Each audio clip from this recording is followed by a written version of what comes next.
नमस्कार विद्यार्थियों, कैसे हैं आप सभी लोग। हम उम्मीद करते हैं कि आप सब बहुत अच्छे होंगे। आप सभी लोगों का दीपक लक्ष्य यूट्यूब चैनल के ऊपर हार्दिक स्वागत, वंदन और अभिनंदन करते हैं। हम आप सभी के मध्य में हिंदी साहित्य इतिहास के महत्वपूर्ण प्रश्नों के मॉडल पेपर को लेकर उपस्थित हैं, जो आप सभी के लिए UP TGT, PGT, KVS, NBS, TSSSB, EMRS, UPLT, JIC, GDC व सभी प्रतियोगी परीक्षाओं में कारगर साबित होगा। सेशन को आप सभी लोग लाइक, कमेंट कर शेयर कर दीजिए। यदि आए हैं हमारे चैनल के ऊपर पहली बार तो सब्सक्राइब करिए, बेल आइकन दबाइए, जिससे आपको भी आने वाली कक्षाओं का नोटिफिकेशन मिलता रहेगा।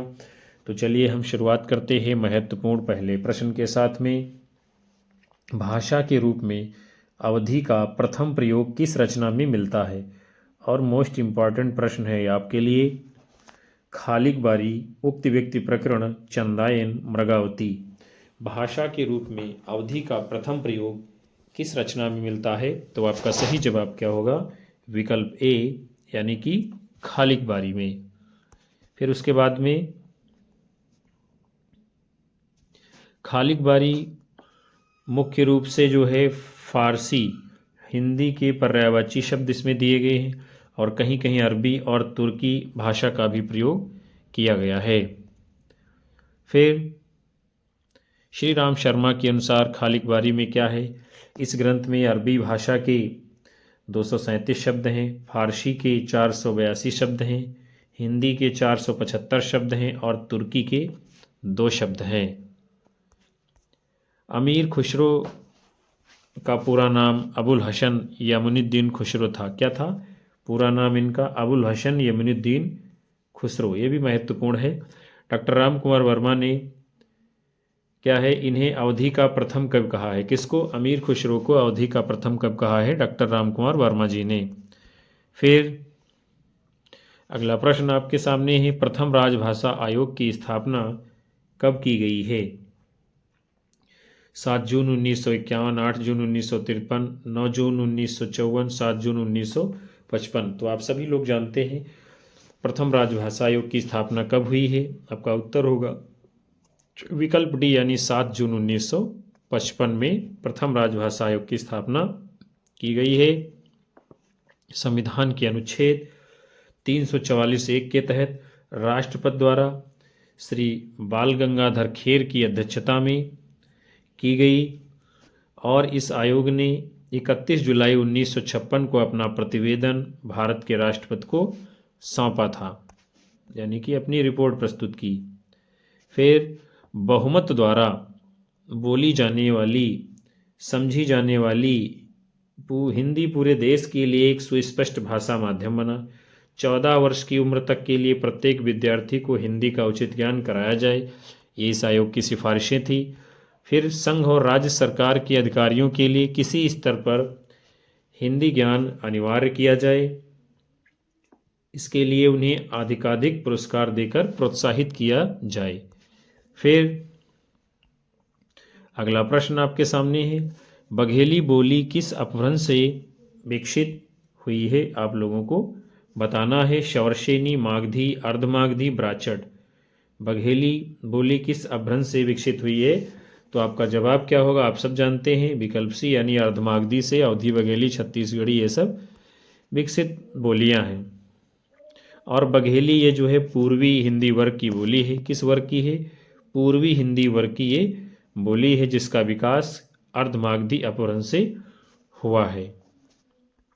बघेली बोली से संबंधित और मुख्य बातें, क्षेत्र इसका है रीवा, जबलपुर, मंडला, मिर्जापुर का कुछ भाग, फतेहपुर, बांदा का अधिकांश भाग।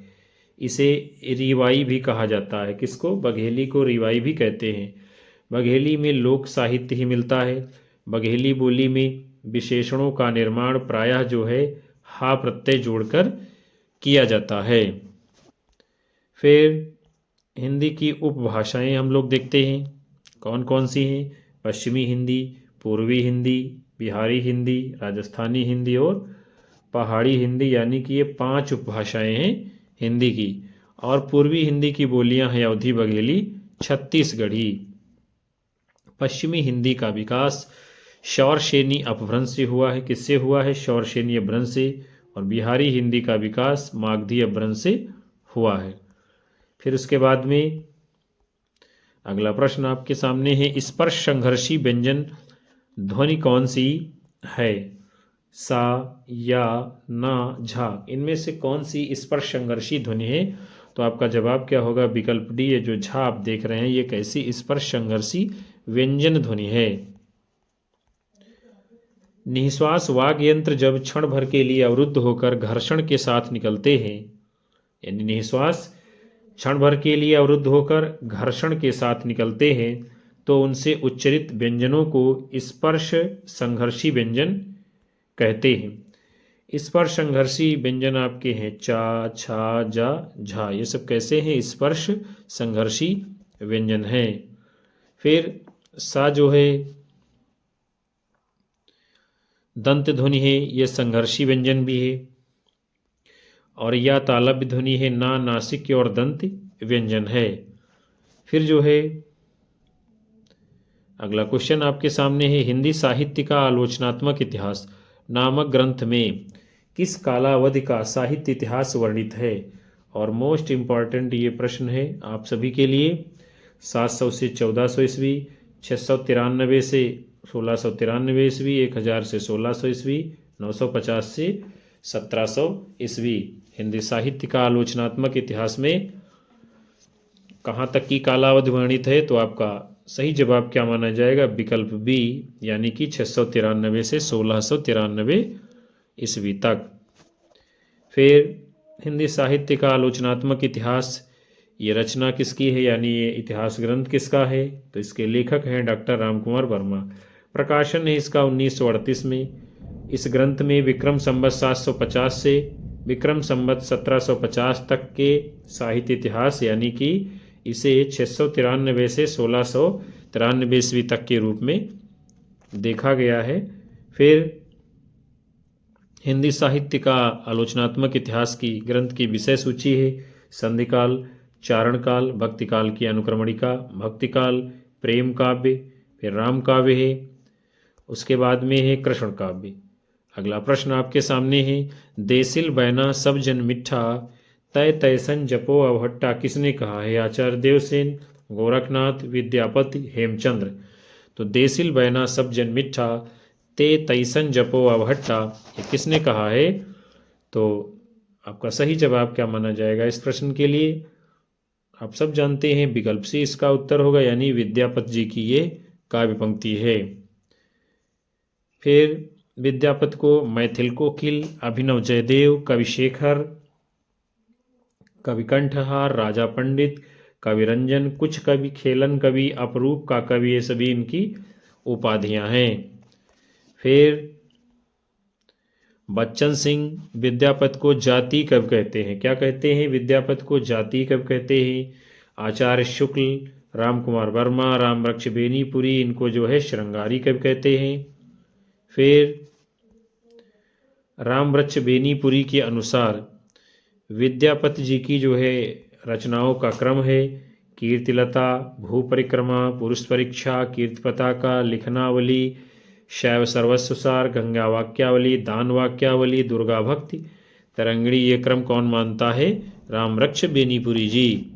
फिर जो है विद्यापति जी की अन्य उक्तियां हैं, सुधा मुख के विहि निर्मल बाला। क्या है? सुधा मुख के विहि निर्मल बाला। फिर है बालचंद बिजावे भाषा, दुह नहीं लग गए दुज्जन हासा। फिर है उगना रे मोर कतये गेला, उगना रे मोर कतये गेला, ये पंक्तियां किसकी हैं? विद्यापति जी की। फिर जो है हम लोग आगे बढ़ेंगे। अगला प्रश्न है, राधा के प्रेम संवेदन के माध्यम से जीवन को समझने का एक सफल प्रयत्न किस रचना में हुआ है? लोकायतन, आत्मजयी, संशय की एक रात, कनुप्रिया। और इम्पॉर्टेंट है ये भी प्रश्न आपके लिए, राधा के प्रेम संवेदन के माध्यम से जीवन को समझने का सफल प्रयत्न किस रचना में हुआ है? तो आपका उत्तर होगा विकल्प डी, यानी कि कनुप्रिया रचना में। और कनुप्रिया ये रचना किसकी है? तो ये धर्मवीर भारती जी की रचना है कनुप्रिया।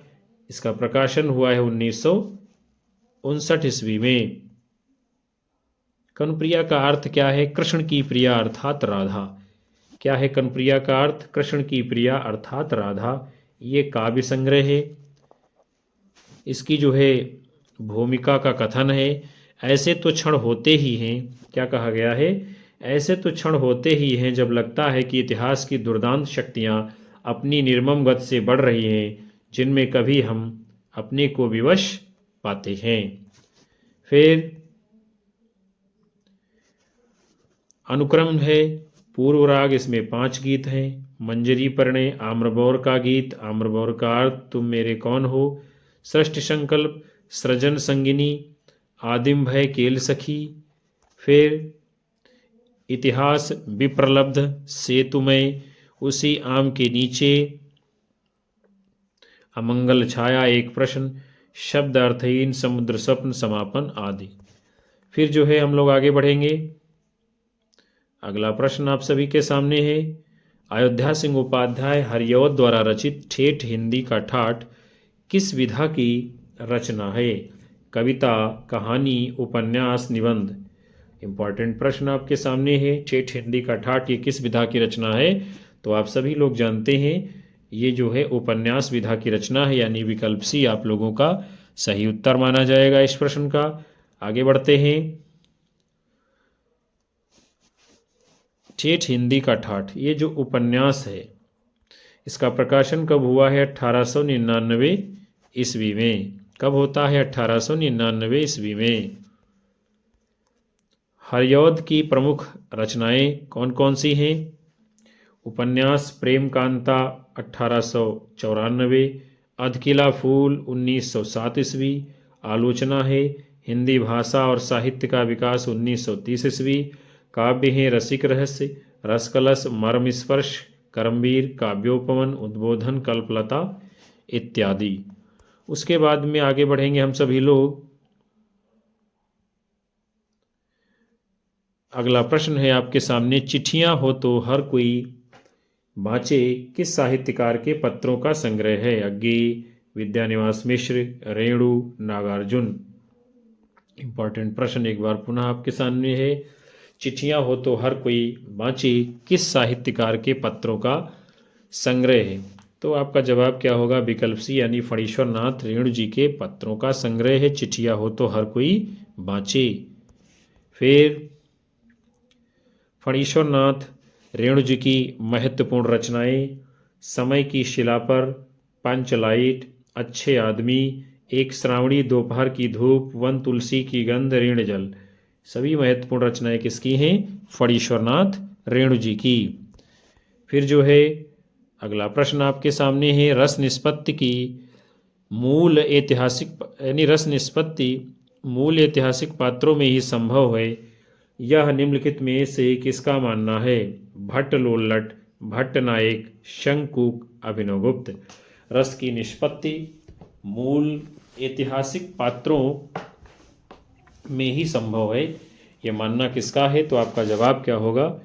विकल्प ए, भट्ट लोल्लट जी ने ऐसा माना है कि रस की निष्पत्ति मूल ऐतिहासिक पात्रों में ही संभव है।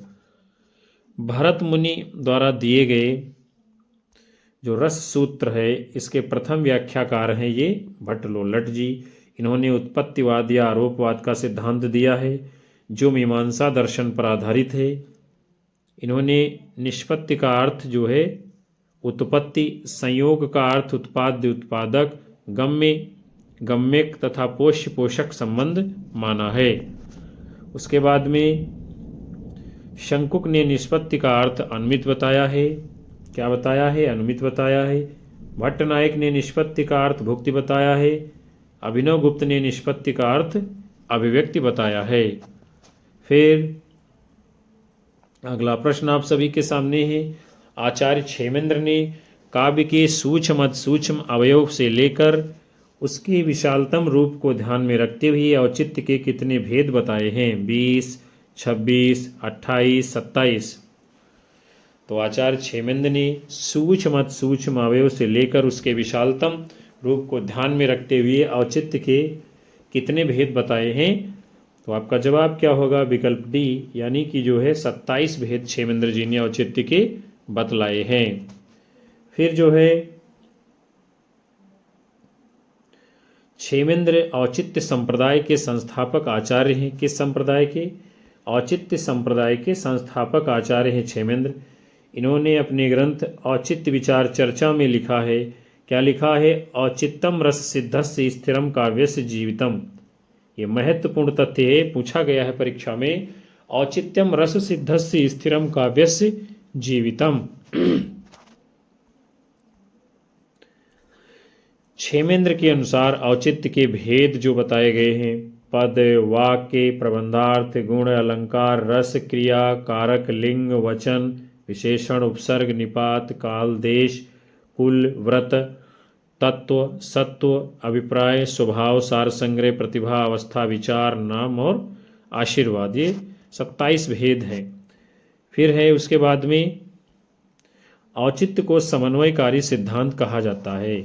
क्या कहा गया है? औचित्य को समन्वयकारी सिद्धांत भी कहा गया है। उसके बाद में अगला प्रश्न आप सभी के सामने है, मूल धातु से संबंधित वक्रता को कहा जाता है। क्या कहते हैं? वर्ण विन्यास वक्रता, पद पूर्वार्ध वक्रता, पद परार्ध वक्रता, वाक्य वक्रता। मूल धातु से संबंधित वक्रता को क्या कहा जाता है?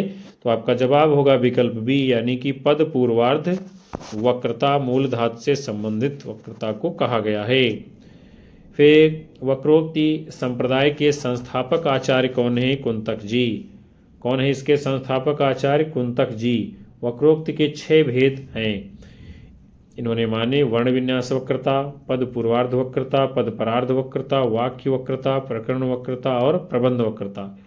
पद की पूर्वार्ध पर आधारित वक्रता को पद पूर्वार्ध वक्रता कहते हैं। इसे मूल धातु से संबंधित वक्रता भी कहा जाता है। फिर पद पूर्वार्ध वक्रता के भेद, रूढ़ि वैचित्य वक्रता, पर्याय वक्रता, उपचार वक्रता, विशेषण वक्रता, समृद्धि वक्रता, लिंग वैचित्र्य वक्रता, क्रिया वैचित्र्य वक्रता। उसके बाद में अगला प्रश्न आपके सामने है, लिरिकल बैलेट्स किन 2 कवियों की कविताओं का संग्रह है? प्लेटो अरस्तु, Wordsworth Coleridge, Eliot Richard, Croce, Matthew Arnold. Lyrical Ballads, इसका प्रकाशन 1798 में हुआ है। किन 2 कवियों की कविताओं का यह संग्रह है? तो आपका जवाब क्या होगा? विकल्प बी, वर्ड्सवर्थ और कॉलरिज की कविताओं का संग्रह है लिरिकल बैलेट्स। लिरिकल बैलेट्स ये 1798 में प्रकाशित हुआ है और इसके 4 संस्करण प्रकाशित हुए हैं। कितने? 4। दूसरा संस्करण 1800 में, तीसरा संस्करण 1802 में, चौथा संस्करण 1815 में प्रकाशित हुआ है। लिरिकल बैलेट्स से संबंधित तथ्य हैं, इसमें विलियम वर्ड्सवर्थ एवं कॉलरिज की कविताएं संग्रहित हैं। इस पुस्तक से पाश्चात्य काव्य में स्वच्छंदतावाद का प्रवर्तन माना जाता है और इसकी भूमिका स्वयं वर्ड्सवर्थ ने एडवर्टिजमेंट शीर्षक से लिखी है। फिर हम सभी लोग आगे बढ़ते हैं, अगले प्रश्न को देखते हैं। किसी भाषा का साहित्य में व्यवहार न होना इस बात का प्रमाण नहीं है कि उस भाषा का अस्तित्व ही नहीं था। ये कथन किसका है? राम कुमार वर्मा, रामचंद्र शुक्ल, धीरेन्द्र वर्मा, मिश्र बंधु। किसका कथन है ये भाषा के विषय में? तो आपका जवाब क्या होगा इस प्रश्न का? विकल्प बी उत्तर माना जाएगा। रामचंद्र शुक्ल जी कहते हैं कि किसी भाषा का साहित्य में व्यवहार न होना इस बात का प्रमाण नहीं है कि उस भाषा का अस्तित्व ही नहीं था। ये कौन कहता है? आचार्य रामचंद्र शुक्ल जी। शुक्ल जी आगे लिखते हैं, उर्दू का रूप प्राप्त होने के पहले भी खड़ी बोली अपने देसी रूप में वर्तमान थी और अब भी बनी हुई है। भोज के समय से लेकर हमीर देव के समय तक अपभ्रंश काव्यों की जो परंपरा चलती रही, उसके भीतर खड़ी बोली के प्राचीन रूप की झलक अनेक पद्यों में मिलती है। ये बात शुक्ल जी कहते हैं। फिर अगला प्रश्न है सभी के सामने, वैज्ञानिक ज्ञान और आख्यान में विरोध और द्वंद्व संबंध पर किस चिंतक ने विचार व्यक्त किए हैं? हाइबरमास, लियोतार्द, ग्वात्री, मदन स्वरूप। वैज्ञानिक ज्ञान और आख्यान में विरोध और द्वंद्व के संबंध पर किस चिंतक ने अपने विचार व्यक्त किए हैं? तो वे हैं लियोतार्द महोदय। वैज्ञानिक ज्ञान और आख्यान में विरोध और द्वंद्व संबंध पर विचार व्यक्त किए हैं किसने? लियोतार्द ने।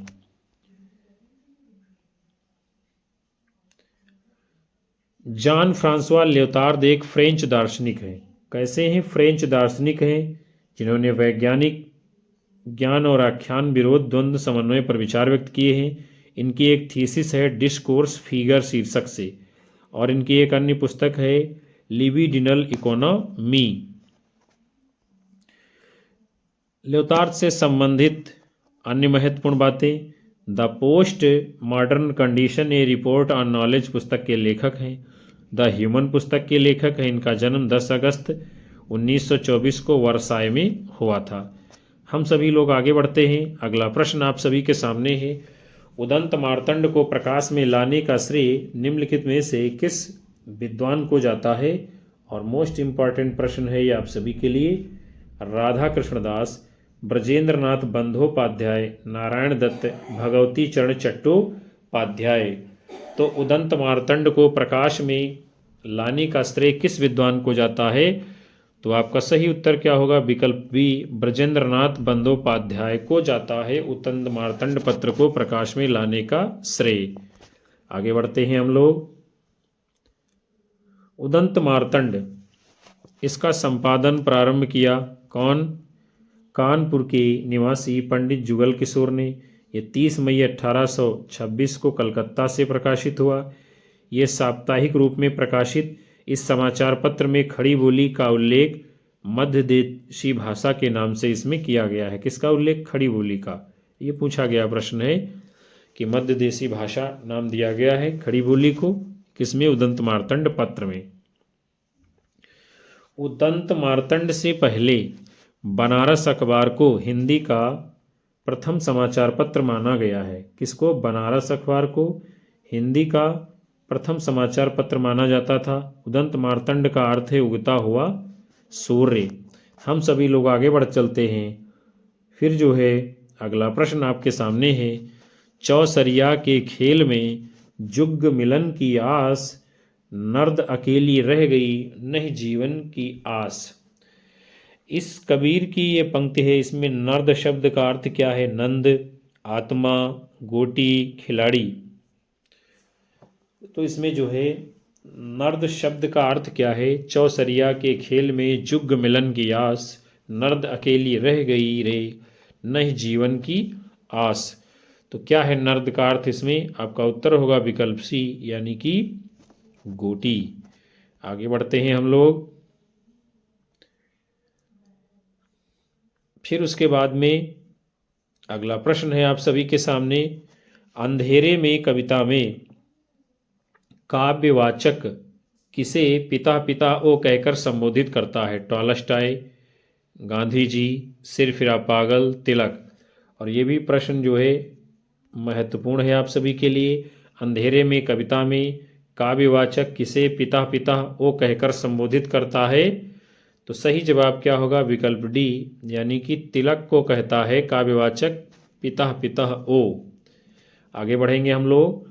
और ये कविता किसकी है? अंधेरे में गजानन माधव मुक्तिबोध जी की। किसकी है? गजानन माधव मुक्तिबोध जी की। और इसमें जो काव्यवाचक है तिलक को, यानी पिता पिता वो कहकर संबोधित करता है। तिलक की पाषाण मूर्ति है निसंग, स्तब्ध जड़ी भूत देखता हूँ उसको, परंतु ज्यों ही मैं पास पहुँचता पाषाण पीठिका हिलती सी लगती। अरे अरे यह क्या, हाय हाय पिता पिता ओ, चिंता में इतने ना उलझो। फिर जो है अंधेरे में कविता के संबंध में मुख्य बातें, डॉक्टर रामविलास शर्मा इसे अपराध भावना का अनुसंधान कहते हैं। डॉक्टर नामवर सिंह ने अस्मिता की खोज कहा है। इंद्रनाथ मदान इसे आत्म संशोधन का अनुसंधान तथा प्रभाकर माचवे इसको लावा कहते हैं। उसके बाद में अंधेरे में कविता का प्रारंभिक नाम क्या था? आशंका के दीप अंधेरे में। ये भी पूछा गया प्रश्न है। प्रारंभिक नाम इसका क्या है? आशंका के दीप अंधेरे में। फिर जो है अगला महत्वपूर्ण प्रश्न आप सभी के सामने है। अन्याय जिधर है उधर शक्ति। राम की शक्ति पूजा का यह संवाद किसने किससे कहा है? राम ने विभीषण से, राम ने हनुमान से, राम ने सुग्रीव से, राम ने लक्ष्मण से। अन्याय जिधर है उधर शक्ति, राम की शक्ति पूजा कविता में यह कथन किसने किससे कहा है? तो आपका उत्तर होगा विकल्प ए, यानी राम ने विभीषण से कहा है अन्याय जिधर है उधर शक्ति। तो आपका विकल्प ए उत्तर माना जाएगा। अन्याय जिधर है उधर शक्ति कहते छल छल, हो गए नयन कुछ बूंद पुनः ढल के दृग जल, रुक गया कंड चमका लक्ष्मण तेज प्रचंड, स्थिर जाम्बवान समझते हुए ज्यों सकल भाव, व्याकुल सुग्रीव हुआ उर्मे ज्यों विषम घाव, निश्चित सा करते हुए विभीषण कार्यक्रम। इस प्रकार ये राम की शक्ति पूजा से राम ने विभीषण से ये संवाद कहा है। और राम की शक्ति पूजा जो है ये लंबी कविता है। कैसी है ये लंबी कविता है जो कि प्रबंधात्मक शैली में भी है मानी जाती है। और ये कविता अनामिका के द्वितीय संस्करण में संग्रहित है। कौन से संस्करण में? अनामिका के द्वितीय भाग में। तो प्यारे विद्यार्थियों और साथियों, आज के इस महत्वपूर्ण सत्र को हम यहीं पर विराम देते हैं, जो कि हिंदी साहित्य इतिहास के वैकल्पिक प्रश्नों के महत्वपूर्ण मॉडल पेपर के ऊपर आधारित था। हम उम्मीद करते हैं ये सेशन आप सभी लोगों को पसंद आया होगा, और यदि पसंद आया है तो सेशन को लाइक करिए, अपने साथी मित्रों में शेयर करिए, साथ ही अपने अधिकतम साथी मित्रों को हमारे चैनल से अवश्य जोड़ते रहिएगा। आप सभी लोगों का प्यार मिलता रहेगा, हमें ऊर्जा मिलती रहेगी, और हम लगातार कक्षाएं आप लोगों तक पहुंचाते रहेंगे। उन सभी विद्यार्थियों का हार्दिक धन्यवाद जो अंत तक सेशन को वॉच किए हैं, और अपनी राय हमें कमेंट बॉक्स में अवश्य दर्ज करें आप सभी लोग। हम मिलेंगे नए मॉडल पेपर के साथ। तब तक के लिए नमस्कार, जय हिंद, वंदे मातरम, बाय बाय, शुभ रात्रि आप सभी लोगों को विद्यार्थियों।